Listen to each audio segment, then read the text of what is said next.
All right, we're live again in the Doomsday's Krypt. I'm so bare behind me. What? Yeah, even though I'm going to Krypticon, I am bare behind me. You want to know why? Because, Phantasm this week, Krypticon we were just talking about too, that we're excited about. Yeah. And we're going to talk about both of them. But I'm all packed for Phantasm. You should see the boxes I got, man. We were just talking offline. A lot of boxes. You know what? He stood up a minute ago, and I can say this is he's even packed his pants. I have packed the van. I had to run around for the damn trailer, dude. I almost had a heart attack today. I went to the one place. Oh, it's not here. Oh God. Oh yeah, and it's like, but the dude was really cool, and he found a place I went to Port St. Lucie, found a place in Vero Beach, which I wanted to pick up to begin with.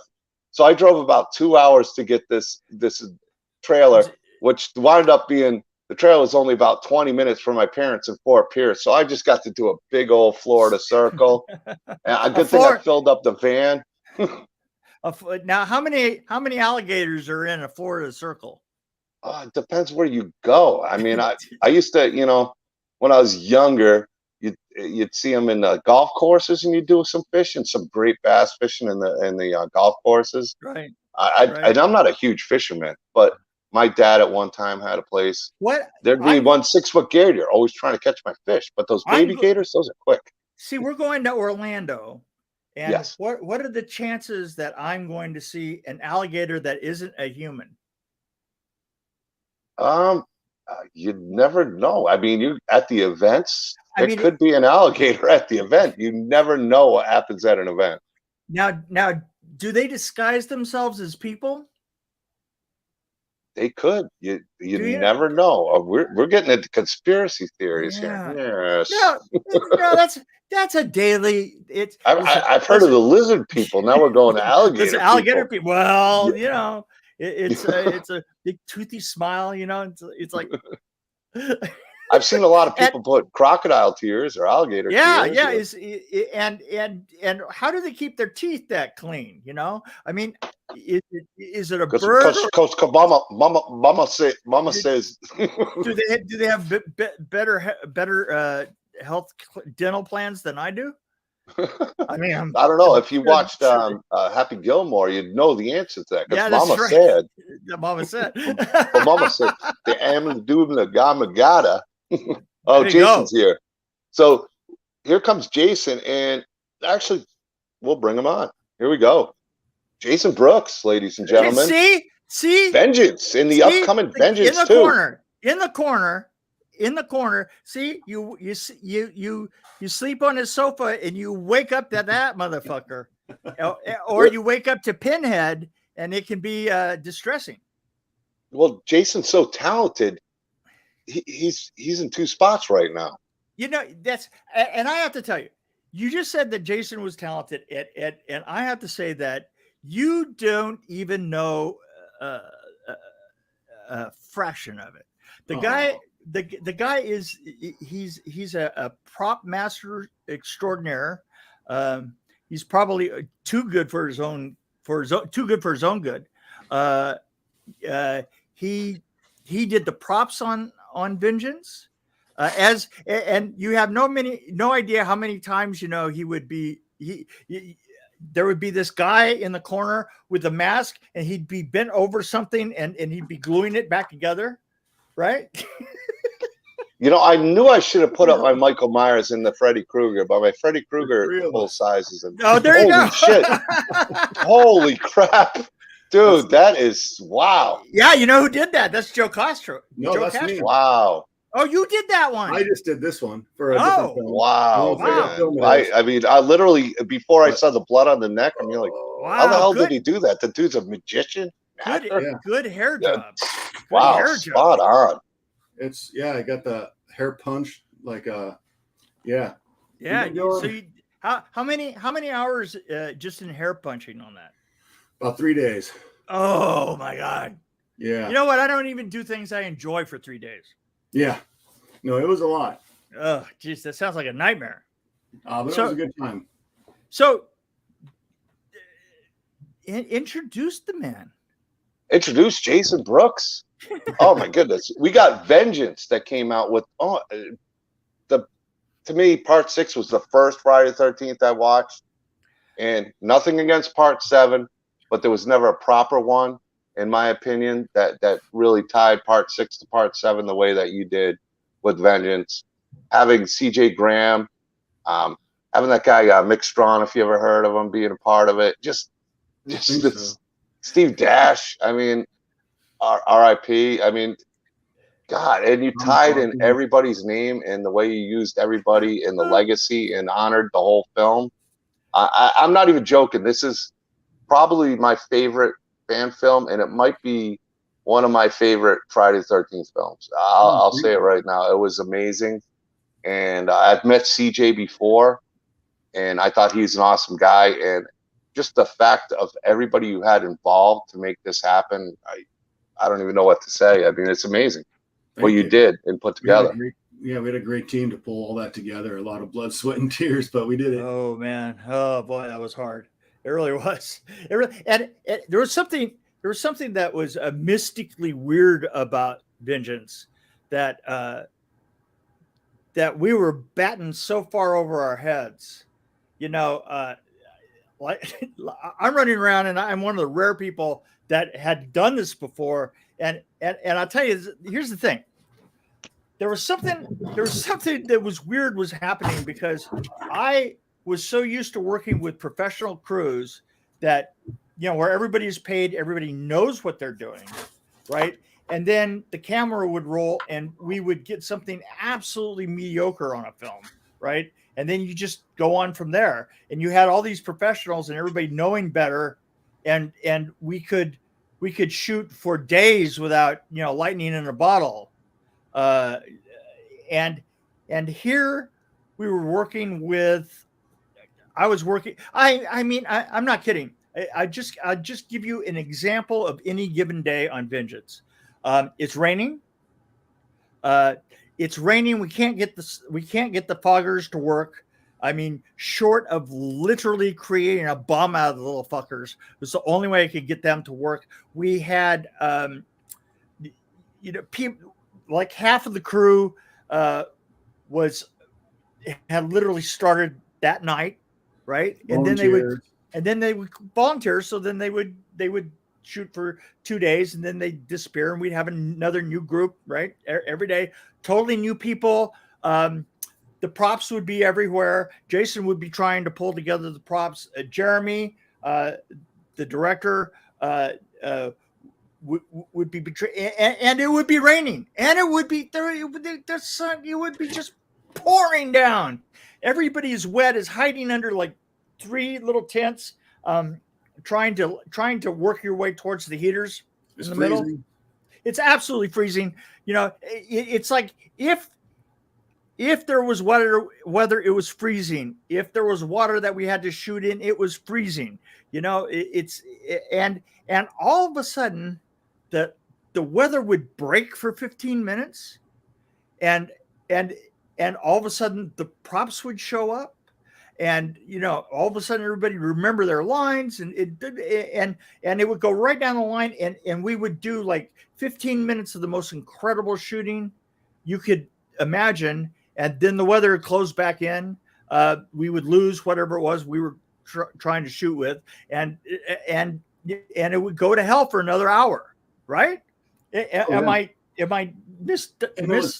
Through the pre-production, everything, there were so many things that kind of came as a hurdle, one after another, and every time we thought something was trying to break it apart, or someone's trying to tear us down, or something's falling away, it led to something better and bigger, and it just, magic kept happening, especially out of like, there was no failure. It was like everyone had their heart in it, the passion, and wanted it to succeed, and so it just did. I think it was mind over matter, or universe like us for some reason. It was something like that. It was like highly unusual. It was really and a very good learning experience. A crucible from which greater minds rise like phoenixes. So yes. Well, I was going to say, I mean, one of the things I learned with indie films, or in the way people are shooting them, and it goes for any film you're shooting. Everybody's like, oh, well, you don't have to have sets. You can just film outside. That's just not that easy. It's not that easy between time of day, weather. I mean, there's so many elements without having a set that you have to go through dealing with the natural element. Here's one for you. It was raining. It was raining so bad that that we had the sequence with the boat, right? The sequence with the spear going into the boat, right? And it is just raining down, and somebody came to me and said, and I was the first AD, so it was like, well, what are we going to do with the boat? And I go, I got an idea. Clear out the room, the room that has the beds and everything. Push everything to the side, and we literally put up a couple of sawhorses, put a piece of plywood down, covered it with a bunch of moss, and then put what's his name? Put Luke down, and then lifted the boat up over him and shot that sequence right there inside. About 2-3 feet off the ground with about 2 on the plywood, and and went through it. So everything that you're looking at, that all that drama and everything in there is literally in a room that only moments before had bunk beds in it. And it's like that whole sequence was shot in like 3-4 places, I think. Right. Exactly. Yeah. It was. And yet somehow it all came together in the end. It was weird. It was a strange one. Yeah. I gotta say, it was a beautifully shot film. I mean, you wouldn't watch that film and go, this is an indie film. It had that vibe of, it was professionally shot, professional. I mean, the kills. I mean, we could get into the kills in that movie, and it's like, wow. Even nods to sequels that were after Part 6, the sleeping bag kill. I think we wound just everything. Just it was. I mean, it was a great watch. We wound up with 69 kills in that, right? I think it was 46. 46 kills, and we had 69. I remember what it was 46 kills, but we had 69 people shooting. We were shooting 69 people in front of the camera. Yeah. Which, holy cow! I mean, being a first AD and working with a crew that, I mean, I don't think I ever actually had a second AD for longer than a couple of hours.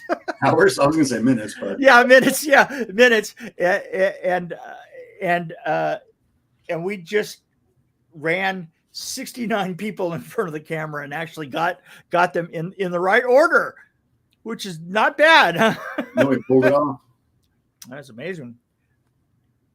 I've been sharing this out. I mean, I wanted to wait till we went live to do it with everybody. So I mean, it was shared out on my group and everything. But so if you don't think I'm paying attention, I just have my laptop down there. But yeah, I watched it again today, Vengeance, and I cannot wait to see what you do in Vengeance 2. I don't know if you're part of it yet, Mick, or not. You know what I've always said? I've always said that if you're going to do a fan film, you should only do one. And I actually did 2. So I was over at that point, and I had to say that I wasn't going to go in for that again. And I was busy moving to Tennessee anyway. So yep. So this is Jason's problem now. It is, but Mick was still there in spirit because I brought his name up so many times. Thank God Mick Strawn's not here because we would have had to do it this way. But I've learned so much from Mick, from Vengeance, and from Nightmare on Elm Street and all this stuff. I've name dropped him so many times and taught other people what I've learned.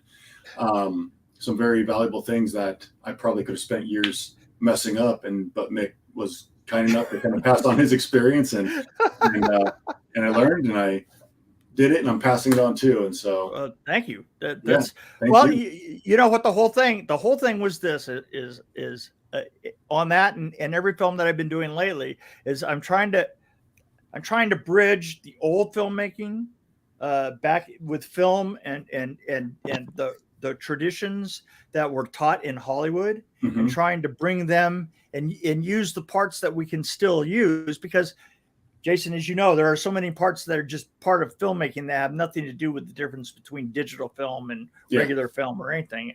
I mean, there are things that just make things better. Yep. And but now we got HD, so you can't have the wires and the strings and everything that we used to have. Oh my God. Yeah. Well, you know what? I can still sneak a wire in, and I can tell you how to do it. There's a secret to it. Oh, nice. If you're holding, if as opposed to using mono, you use piano wire and you gun blue it. Oh. You put gun bluing on it, and that gun blue has a slightly mottled nature, and you can't see it. And then instead of holding it hard on a point, you literally wave it back and forth so that the camera never has it in frame to focus on it. It's here on one frame, and then the next frame it's over here, and then it's over there. And then also you, in order to get a good smooth pull on it, you put rubber bands on the two ends of it, so that the rubber bands make it smooth and fluid, and that way you can use the smallest possible wire for it, and you won't break it. Nice. I did the wire work on Lady in White. Oh, you ever heard of that? That's the local one here. The one that was shot back in. See, I'm gonna age myself here. The different Lady in White. Yeah, Lady in White. It was a film. A ghost film shot in, I want to say 87, 88, something like that. And we were using a wire that was a tenth the size of a human hair. Oof. And it broke all the time. It was enough to drive you crazy. Like that magician's wizard hair thing or something. Oh yeah, exactly. Like it's like that. It's the problem with that is trying to figure out how to not to jerk it, because if you jerk it, it'll break. So you're trying to just get elasticity on the two ends of it as you're using it. So, wow. I'm sorry, I didn't mean to go down that rabbit hole there. I was like, wow. That's easy. Mick was there in spirit on part 2, and took a lot of stuff I learned and pushed it forward and used it in this one. So, well, yeah. I think that's amazing. How cool is that, Jason? That not only like working with somebody who's done as much as they've done in the industry with Mick Strawn. You had C.J. Graham, the late great Steve Dash. I mean, Tom McLaughlin. I mean, this is like, if you're going to make a part 6 sequel, these are the guys you want on board. C.J. Graham and Tom McLaughlin. I mean, right there. How much influence did they have on the story? Was it you presented the story and they were like, man, I'm totally down for it, kind of deal? Oh yeah, they. So Tom McLaughlin, I know that Jeremy worked with him a bit during the story writing and got some feedback and some collaboration there. Tom kind of mentioned, here's what I would do with the character, or where I was going to go with the character, but was very nice and kind enough to like let us do our own thing as well.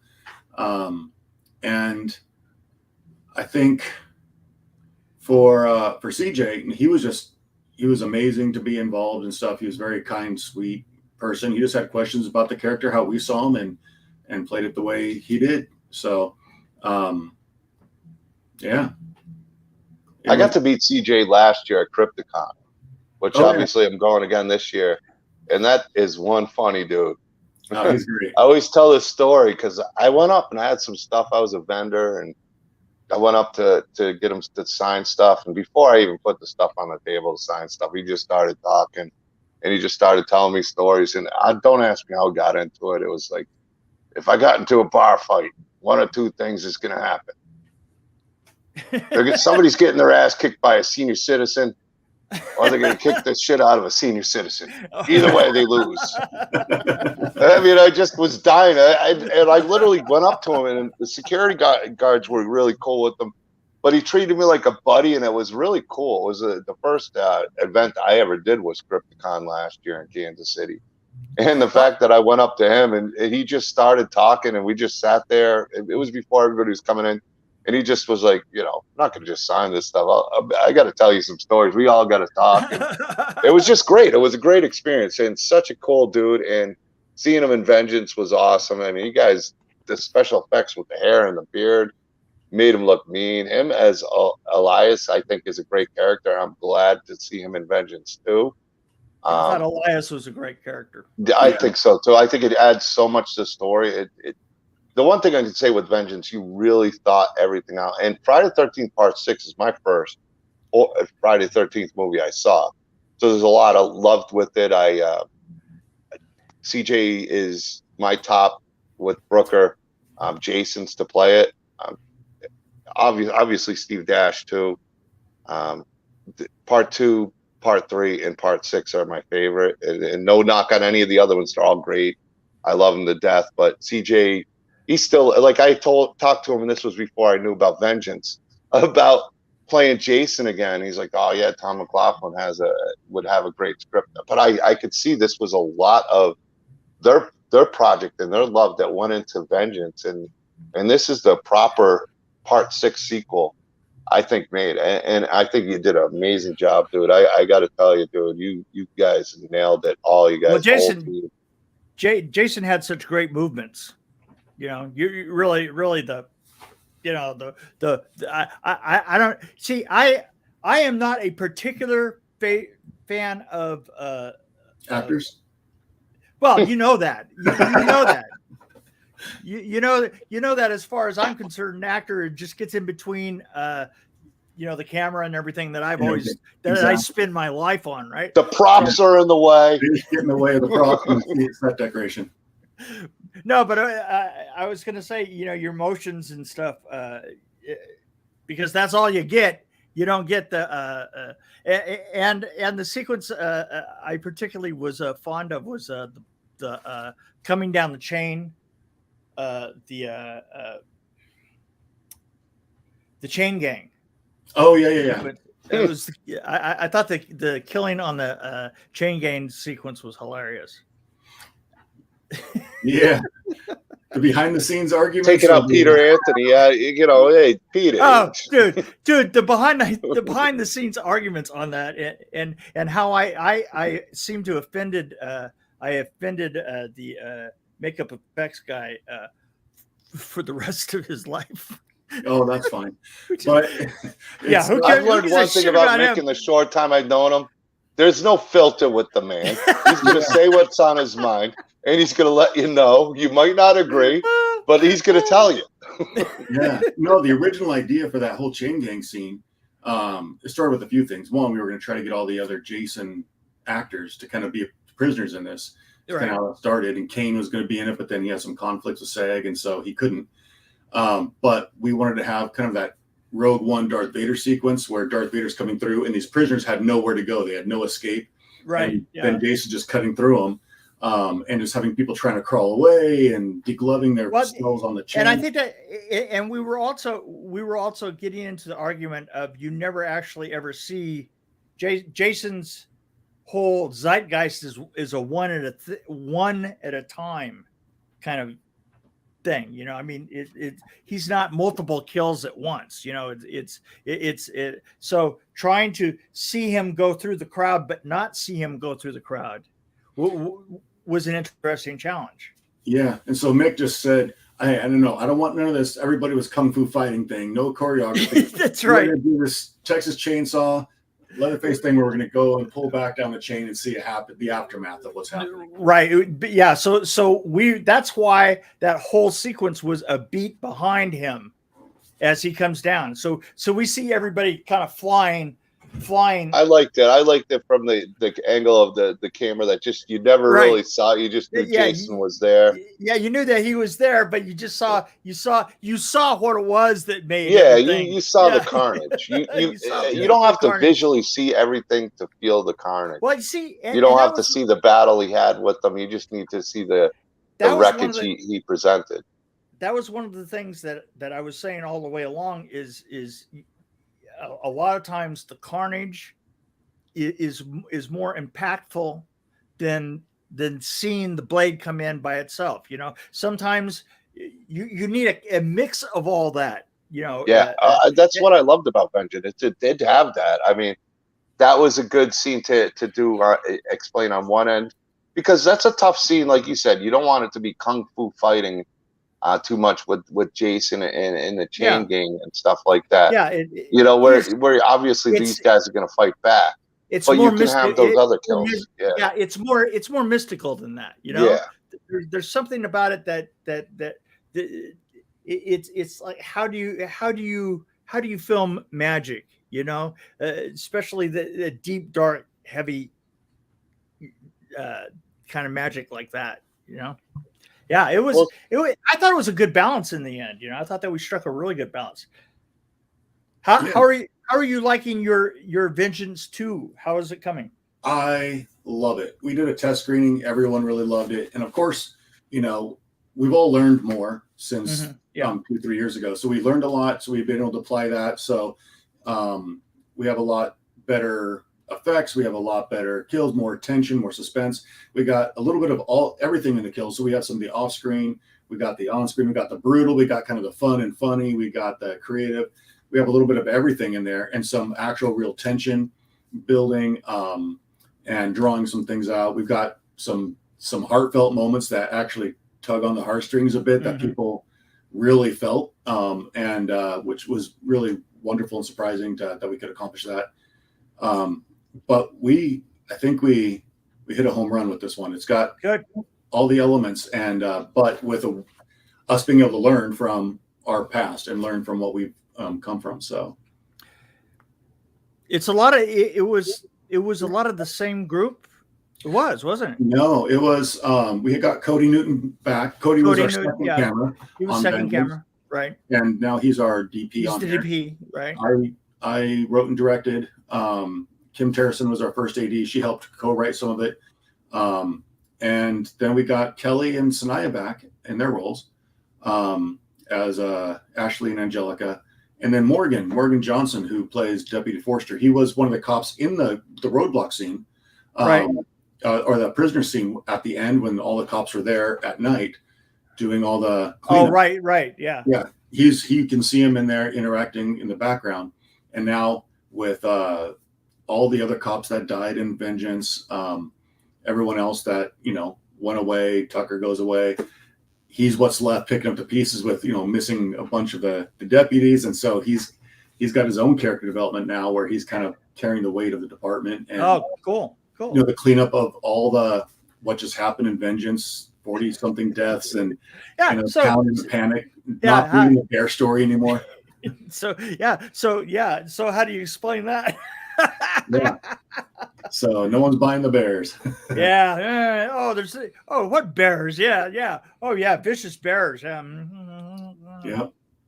So no, but we got some. I think we did really good. We had a good story and we brought it down to the core of what matters, and we still got some fun stuff. It looks, if you check out the IMDb, we got a ton of actors again, but this time they are like a lot of extras in scenes that make sense for like a group of people at an event or something. You know, good, gotcha. So we're not following tons of groups.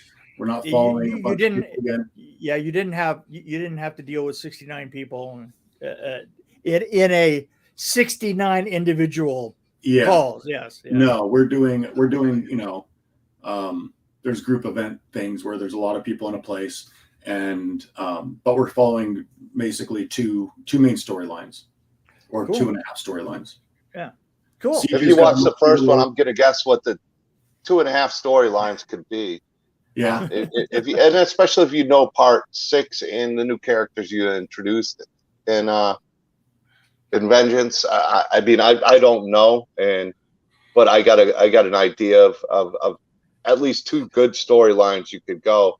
Anybody who's watched the 4, 5, and 6 knows the Jarvis storyline, so I imagine that's there.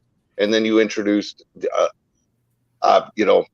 Jason's father, Elias, and I thought CJ played him great. The guy who played the young Elias, so I wasn't a big fan of. I'm just kidding, man. He did a great job. How cool was that playing CJ younger? No, it was really cool. I loved if you guys have not watched Vengeance, you need to watch this movie. It is that good. I put the link in the description.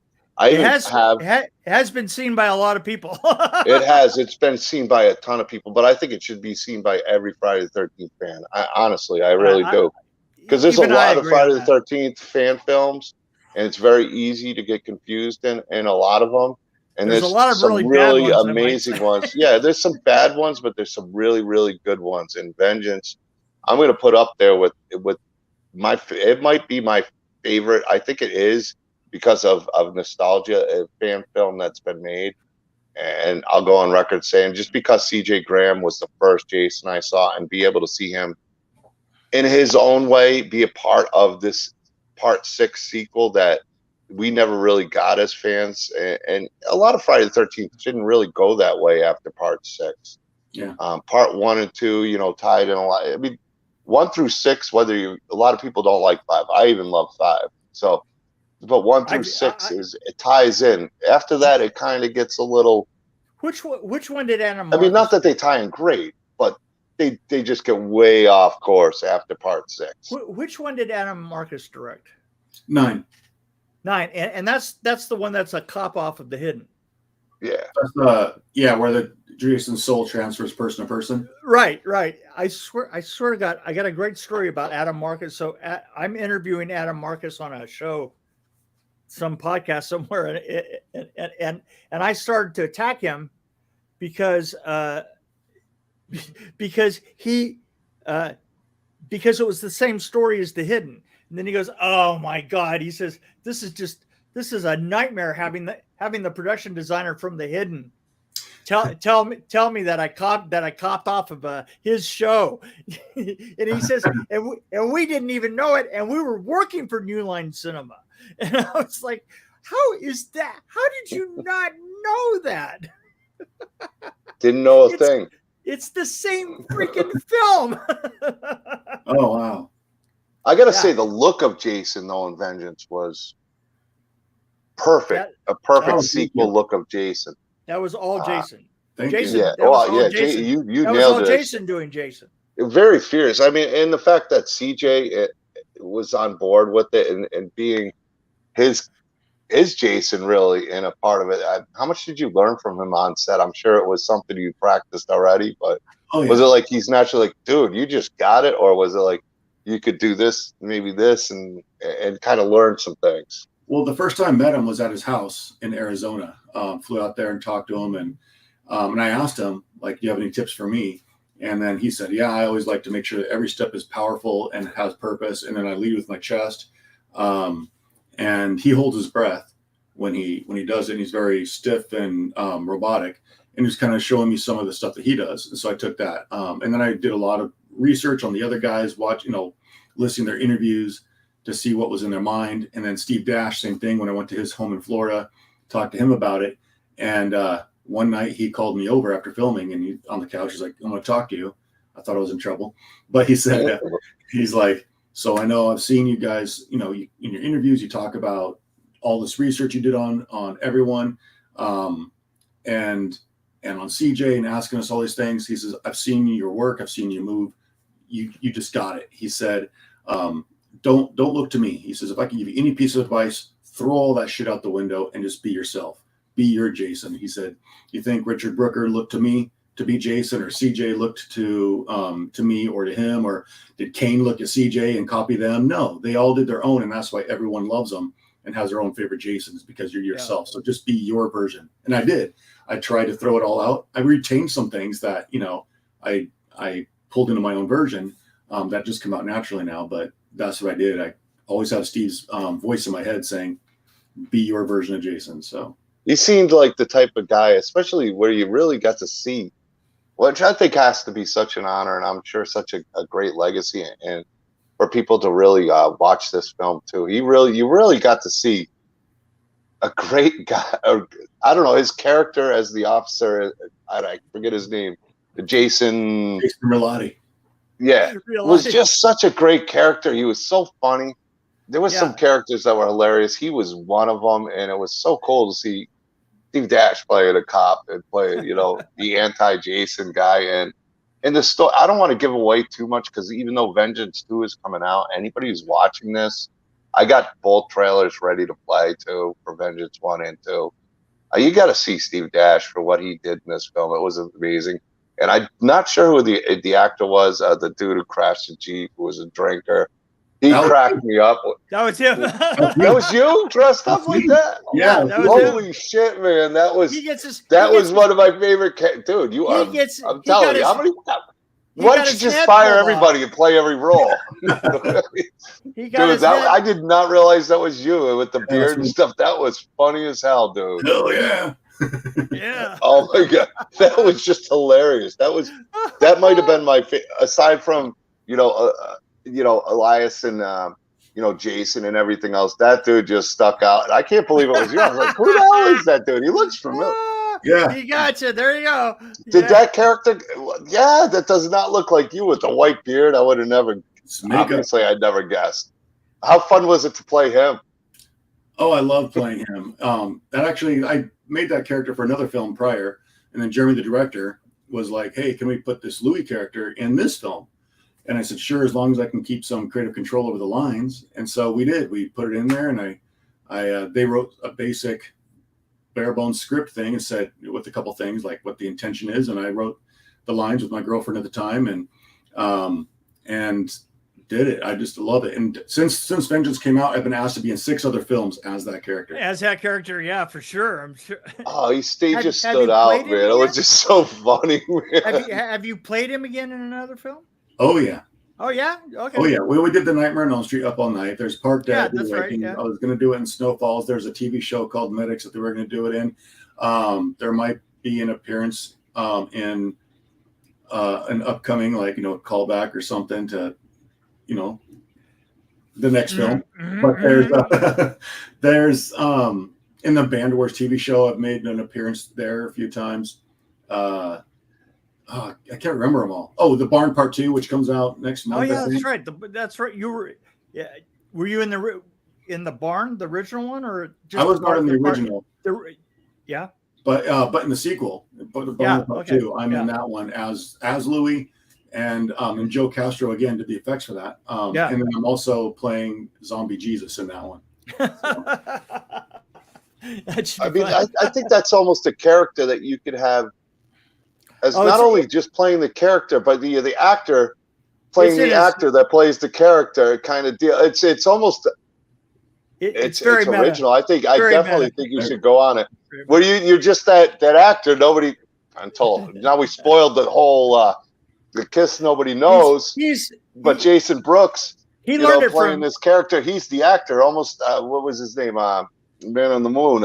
I was going to say he played. It's his Andy Kaufman character. Yeah, it's Tony, Andy Kaufman. That's what I was thinking. Why can't I think of the name? Tony or something. It's Tony. I forget it too. I can't think of that. Me because I didn't expect to talk about Andy Kaufman when I was talking about this whole. Nobody expects to talk about Andy Kaufman. But I mean, I think it's brilliant, dude. I definitely think you should almost be the actor that plays the actor that plays the actor in the movie.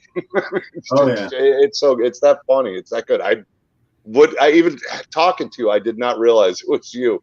And that was one of my favorite characters in the movie, man. He stuck out like I don't want to say sore thumb because it wasn't anything sore about it. Just was almost comedic tension, but it was serious too. Like he was just, you could believe this character in its own way. It wasn't like over the top. It was over the top, but not over the top. But it blended well, and it was honestly one of my favorite characters. I cried a little when he died.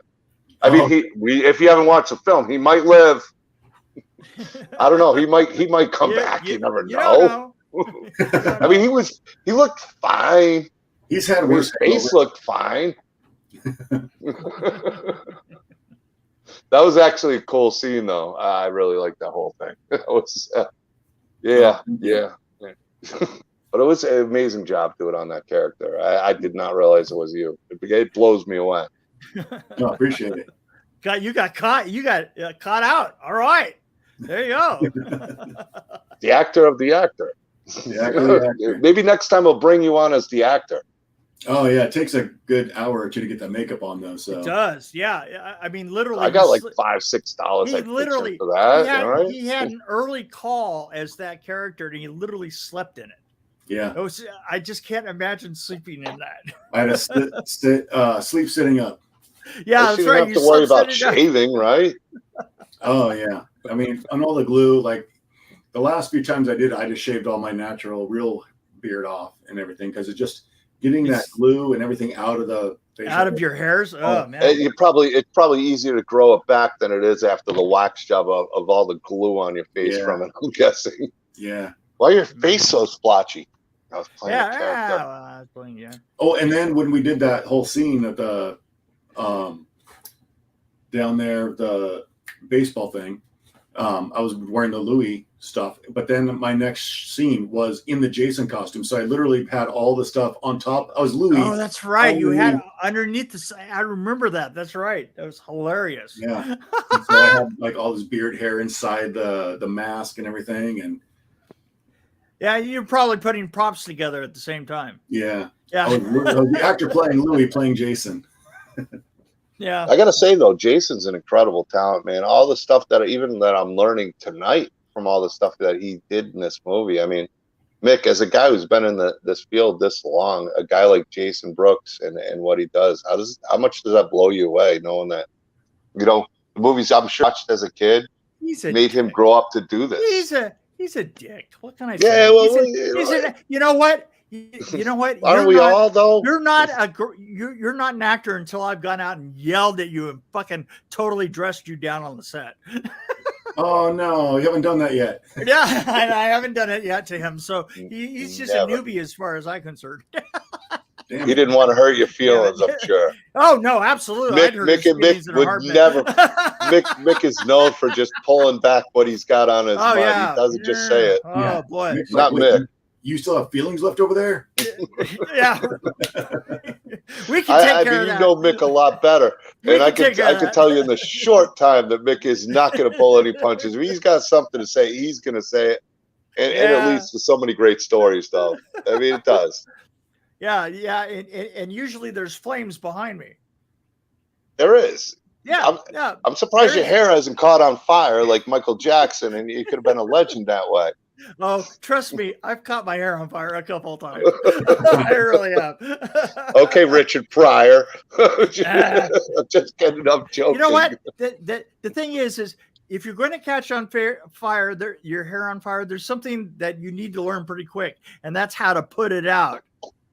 You got it down. This is what I have. This is what I have on top of Richard Pryor and Michael Jackson. I know how to put my hair out. You got to know how to put it out alone because no one working. Nobody's going to do it for you. Mini extinguishers. Nobody's going to do it for you. I was watching a video yesterday. And a guy decided to blow fire with a big beard. It didn't work out too well for him. When we were blowing fire with a big beard, and I guess he dripped it on his beard a little bit, and that was I think I told you about the story about the dog in Nightmare on Elm Street 4.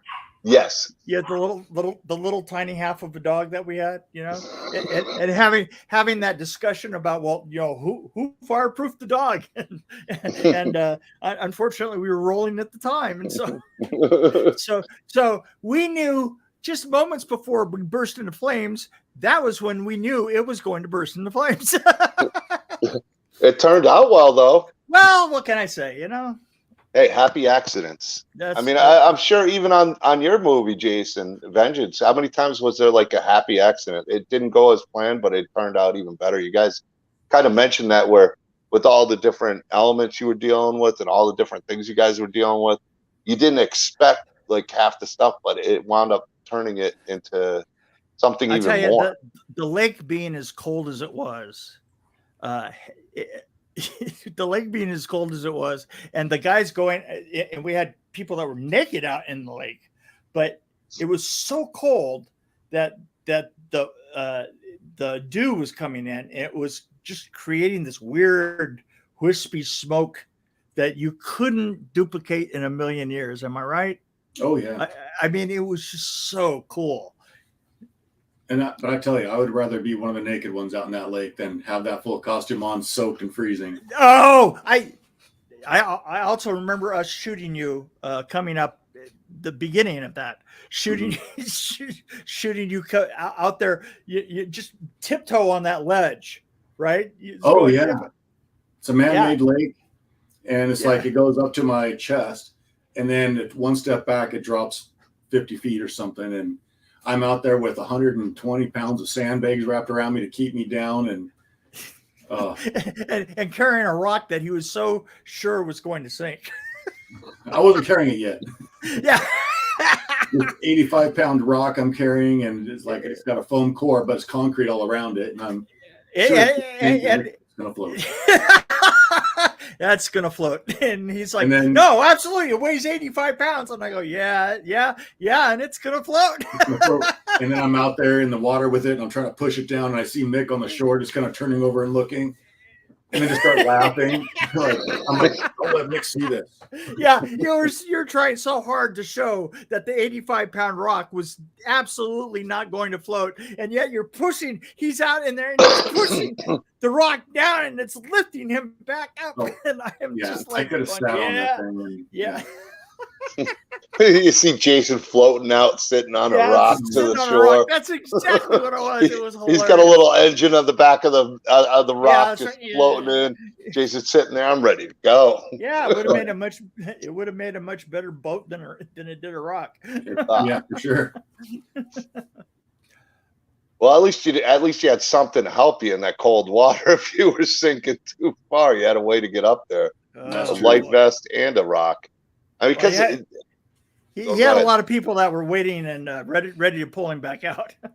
Yeah, you could see though, in the especially the opening shots, that was a natural autumn cold type deal going on right there. Yeah. Fall. I mean, you could tell that there was a lot of element, and I think you guys used the element so well in that film. And like I was saying before, that's got to be so tough. Because everybody thinks it's easy. Oh, you're shooting outside. You don't have to build sets. You don't have to do this and that. But you have to shoot it right, or it just doesn't look right in between edits. I mean, I remember moving stuff around and nobody understanding why I was doing it. Now I do that. Now you do that, and you look at everybody else, and you go, I can't explain this. I can't explain why this will look better if I do it this. But it will. But it will. But it will. And I think that's amazing that you guys were able to work with all these talents. I mean, I'm sure even for you, Mick, working with Tom McLaughlin and CJ Graham and Steve Dash. I'll tell you something about Tom McLaughlin. I knew that he was there, but I didn't really know who he was. And because I'm not really a fan of the of Friday the 13th. Friday the 13th. And the weird thing is I walk out one day and he looks over and he goes, dude, didn't you build a restaurant for me in the middle of a parking lot in the valley like 35 years ago? I went, yeah, right. And I had. We've talked about, Mick, you've worked on probably more things that you don't remember than you do remember. Oh, absolutely. And you're not a collector. That is absolutely as true as you could possibly imagine.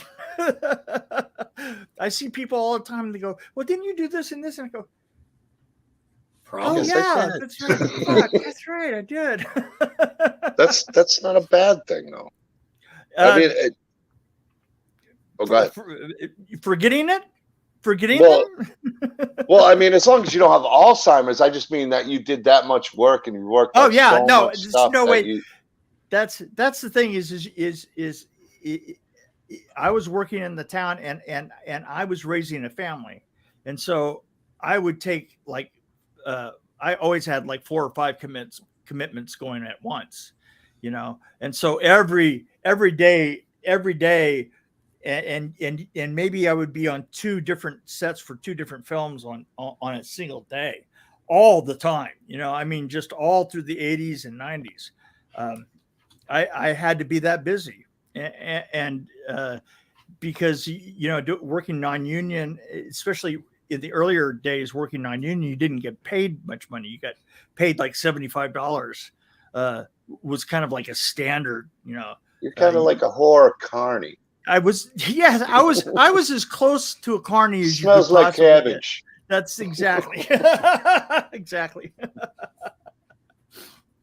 But Jason, it's a good question for you. I mean, with vengeance. How long? I mean, was this a movie that you saw like part 6 and as a kid or younger? I mean, how long has this been going through your mind? Like, this is the type of story I'd like, because I imagine like even before like production, even before even writing it down, you're like, man, I wish part 6 had a sequel like this. Like with the characters, everything that kind of came together. I'd love to know how your thought process went through this.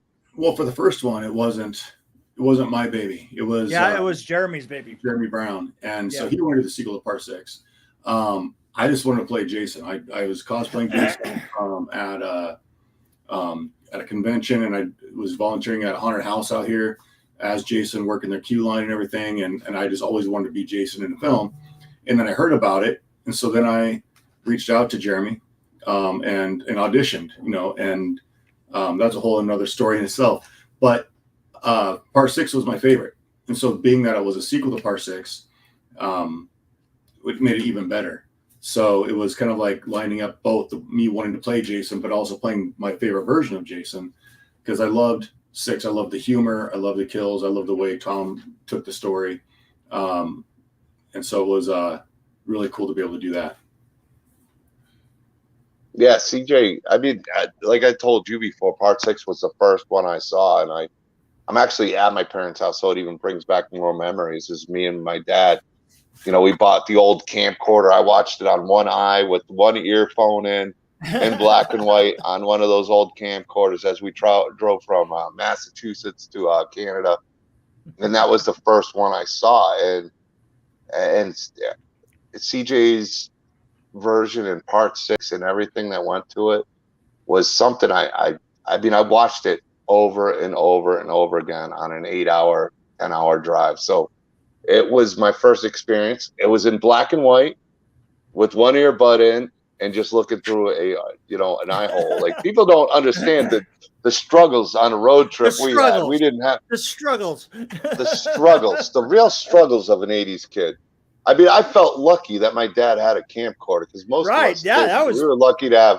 Yeah, well, my dad was the times me and my dad had were great.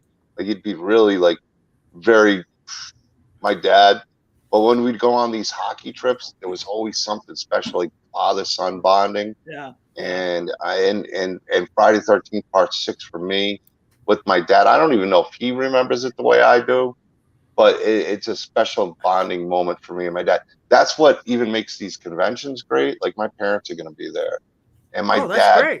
He's a computer guy, and him and my mom are getting older, and they'll go to these conventions and have the time of their life. So I'm not only putting on like these tables for, everybody else, which I am, the people that come, but to see the pride, my dad just having a good time being at a table and, excited about what I'm doing. It's amazing. And my mom, she'll be running into things. We got the maximum overdrive cut out for a scooter. She's going to be going crazy. So I got to bring that up to where part 6, I mean, it means a lot, and to see a proper sequel for me hits home. And the fact that CJ was in it, McLaughlin was in it, Steve Dash being in it, that guy Mick Strawn overseeing it, like these names that I know, and what you did, Jason Brooks, with the team. And I think I commented on it in a Krypticon post, and you're like, well, it was a great team, and you're absolutely right. It was, and that's exactly how I wanted to put it. I mean, what you did, I know it wasn't you to bring all these people together and put this film on. It not only it was a fantastic movie, and it's awesome you guys are doing a sequel, but the people that I'm sure it inspired to do their own thing too and make their own films and do that fan kind of project. Having that team was just amazing. I mean, you cannot. It's not easy to put a team like that together, that you had put this film together, and the thought for every single thing. To me, and I've watched Never Hike Alone, and that's up there too as top. I put what you did probably, and watching it again as my favorite, just because of the nostalgia, the actual part 6 sequel connection, the look of Jason too, the kills of Jason. And that was something we really wanted too, was we all loved that 80s horror, and we didn't want like we wanted to tell a modern story, but with that 80s vibe. which or I think as I call it, filmmaking. Filmmaking, exactly. And so, which was, having Mick helped out a lot. So we were able to get the, so if you brought a fossil along, then you had an example. Exactly. Now we knew what we're digging up. That's right. You knew what to dig up. Exactly. So that was part of it, was like we wanted the part 6 vibe. We wanted the humor. We wanted the kills. We wanted, all the things that people think of as, or at least us as fans, what do we think of with Friday the 13th? And that's what we pulled together there.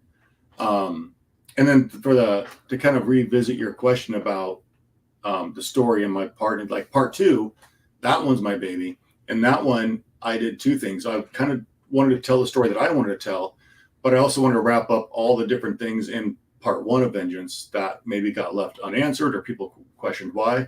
And all those things all kind of come into one, and we kind of complete it. So it was taking some of that element as a basis to start, but then telling a story that I wanted to see with some amazing action. And we got a lot more of CJ and Tom McLaughlin in it.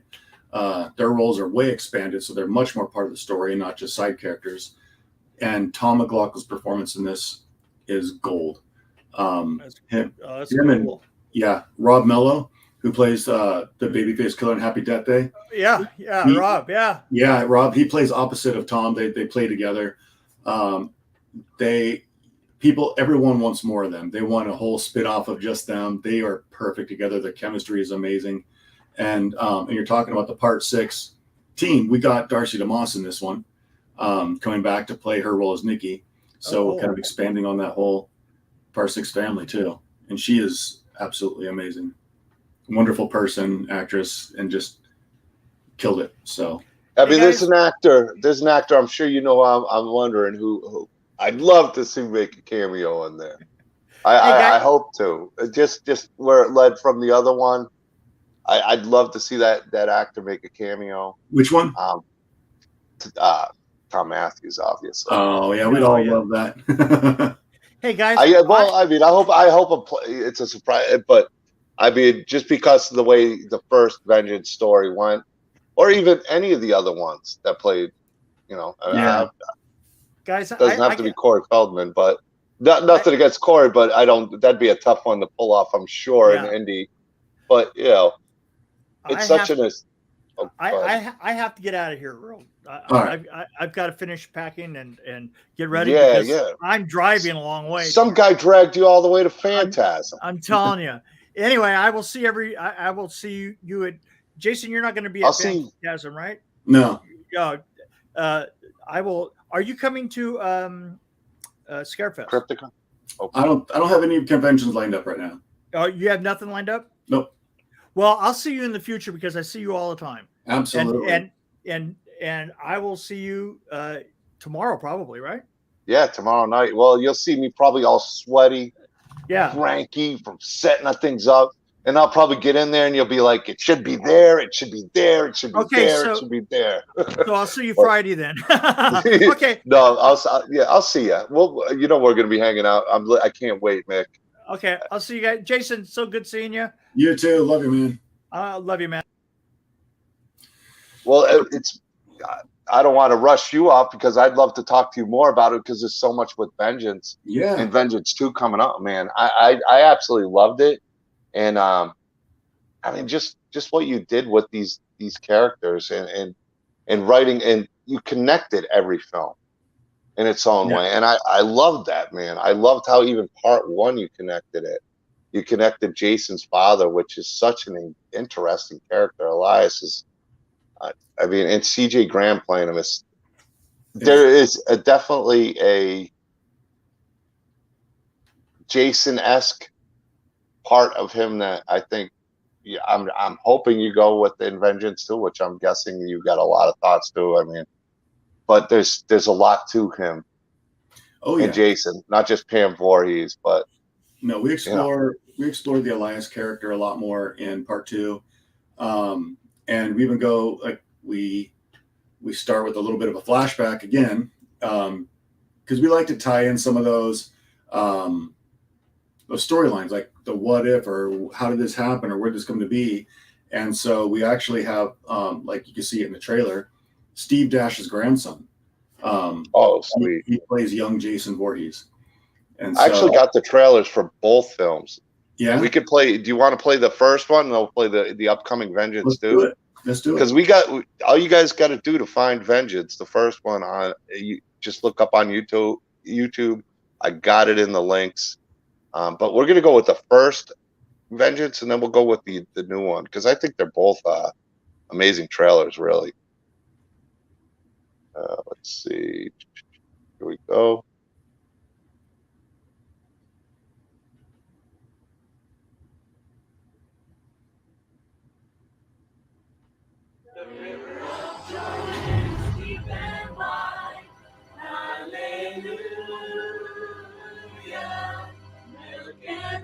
On the other side, hallelujah. Everyone would like you to meet Angelica Jarvis. My dad is missing. He thinks Jason is back, and he's probably gone after him again. But what about the rumors? What about the rumors that there's a homicide investigation? Rumors? I don't deal in rumors, kid. But what about Jason? Dad left you a note on the table. Please look after your sister. I don't know when I'll be home.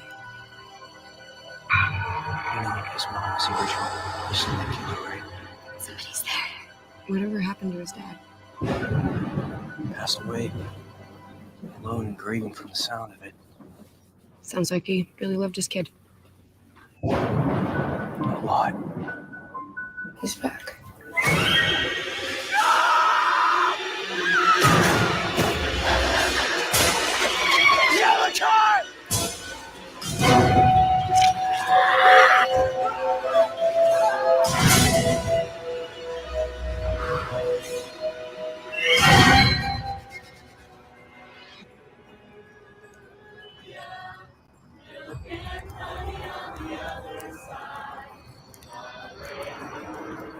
Jarvis.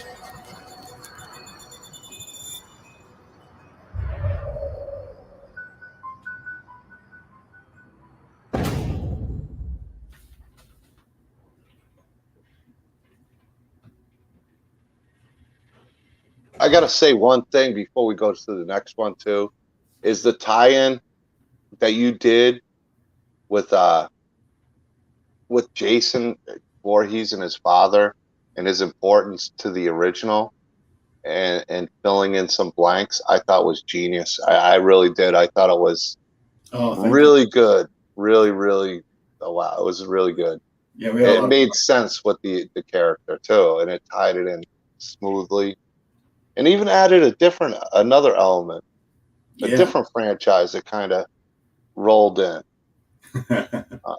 which I love. Another one of my favorite, which kind of ties in with the other sequels too. I don't like to give things away because I think anybody who hasn't watched Vengeance, that happens to be watching here, needs to watch Vengeance and be ready for Vengeance 2 because you're in for a treat. If Vengeance 2 is anything like Vengeance 1, or even better, it sounds like you're even more excited about Vengeance 2. And yeah. Like I said, we've learned a lot from part 1, and we've grown in our own skills and craft, and we've learned just a lot working on Vengeance plus other projects.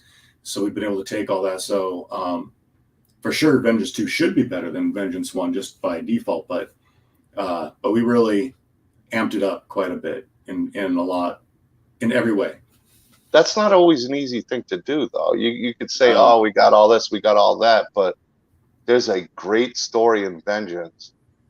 But I believe you when you say that you got even more to add to the story and flesh out with Tom McLaughlin's character and CJ's character as Elias. That is going to add that much more to it. We got a glimpse of it.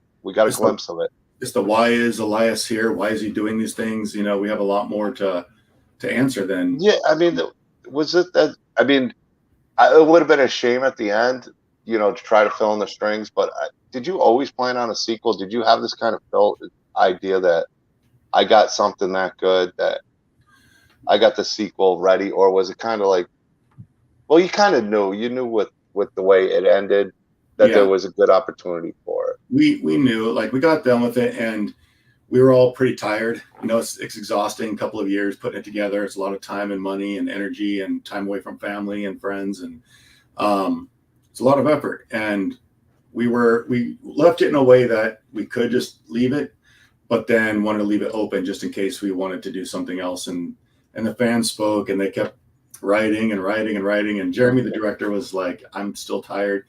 Jason, I trust you, you take it. And so I did. And after a lot of thought and talking with the family and everything, I was like, all right, let's do it. And here we are. So I can only imagine the stress that goes on, especially doing indie film and wanting to produce something that is the fans will appreciate. And when it's a fan film of a series that's so loved, that's a lot of stress to undertake. So I can imagine by the time you're done with filming, it's like, I don't want to think about Friday the 13th. I don't want to think about a sequel. Let me just simmer. And then it's like, I'm kind of done doing it. It was fun. It was a good experience. And then day by day, it's like, well, I got the energy kind of come back and do one more. I get it on a certain level. I mean, you do get those, like, I don't want to say knockdowns, but just you give your everything to one thing where when you finally complete it and all the hard work that went into it, it wasn't just like it just happened like that. There was so much behind the scenes. There's so much ups and I'm sure so much downs to going into filming and everything being right, where there were days like, oh my God, what have I gotten myself into, to other days where this is going great. I can only imagine on your part in that sense. So yeah, to stand up and do a film, even if it's successful, and do another sequel to it, is no easy task. Oh yeah. But we'll go to the Vengeance 2 trailer, which I got set up. And let's play it. All right. We got to find the right one. I got two of them. Yeah, here it is. Here it is. I hope it's the right one. That's it.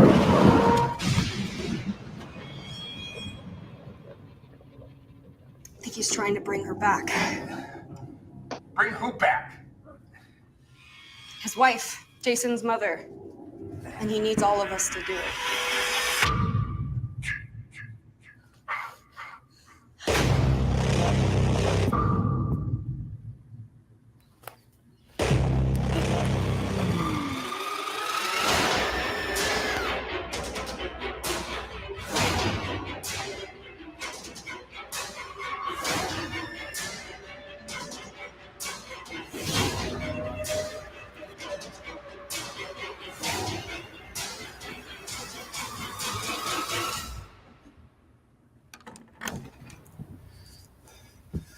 I discovered something, sir. Something that we missed in translation. Last of your bloodline needs to end the last of theirs. You know what needs to be done.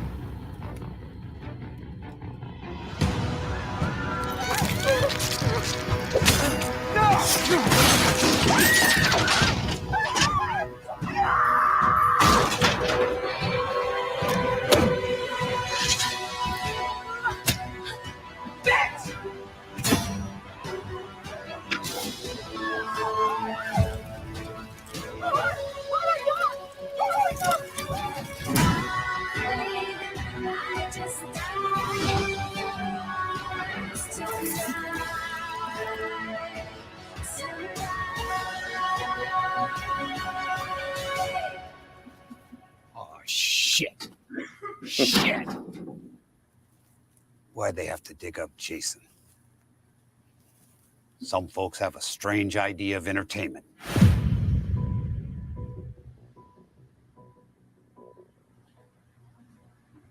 I'm sure it looks like Tom's had such a blast making this. It's got to be a dream come true for him in his own way, too. Oh, I hope so. So good, dude. So good, man. Like I said, I'm not going to tie you up too long. I know how much time you spent on it. I'm such a big fan of the film you did, and I'm being honest and true on that. And the team you put together and a team that have made this happen, amazing. I cannot wait for Vengeance 2. Thank you so much. Sam's head and the story that you built. And if this is the final installment, great. If there's another one after it, fantastic. But what I think you're going to be bringing in Vengeance too is going to be amazing. I can't thank you enough, Jason, for coming on and hanging out with me, and Mick also coming on. Mick Strawn. We're going to be at Phantasm Orlando this coming weekend. Mick's going to be at Krypticon. I'll also be at Krypticon as a vendor, September 16th to the 18th. I know you know the guys at Krypticon. I know they're a big fan of what you're doing too.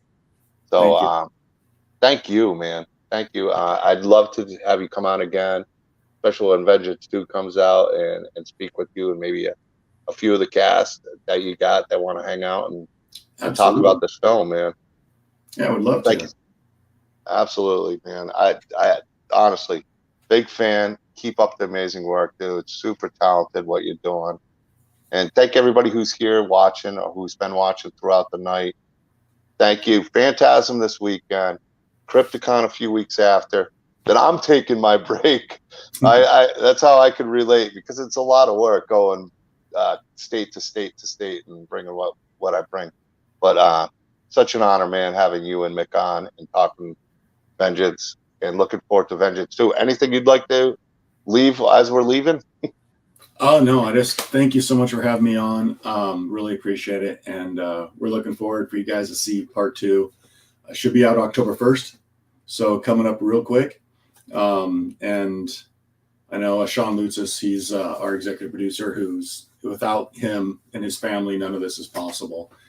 He's really been the backbone of all this, kind of the unsung hero. So I just want to always thank him. But it's, you guys, I think you're going to really enjoy it. You talked about the nostalgia earlier. We have some nostalgia in this one, but in a different way. And it's going to kind of hit those points in you that it's a feel good.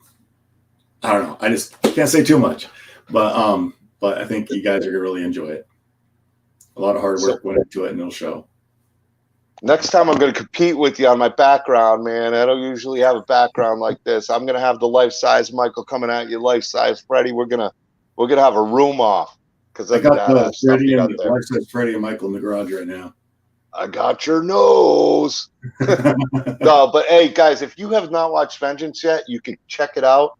And then you're lucky if you haven't seen it, in a sense, because October 1st or around there, you're going to be able to watch Vengeance too. And that's a pretty good night of movies right there, if you ask me. If you do watch Vengeance on YouTube, make sure you find the right one. There's someone else who copied it, downloaded it, uploaded a crappy version of it, and they're getting all of our views right now. They show up for. I hope I didn't put the wrong one in. You let me know if I did, and I'll put the right one in there. All right. It's the Brown Space Films one. So if you find it, it's by Brown Space Films. That's the one. But yeah, I've tried to report them. Someone reported us for all the nudity and the sex, violence, and gore and everything a bunch of times. And so we get pushed down the search results. But well, I'm going to make sure I got the right one linked. I'm not sure. I didn't know, but I've known that does happen. So I will protect you on that. Guys, don't watch a thing until I post the right link for you guys to watch this movie. But, check this out. Vengeance coming out, Vengeance 2 coming out October 1st. Exciting times, Jason. I know it's going to be a hit. Thank you, everybody, for being here, and we'll see you next time. Thank you so much. Peace out, guys.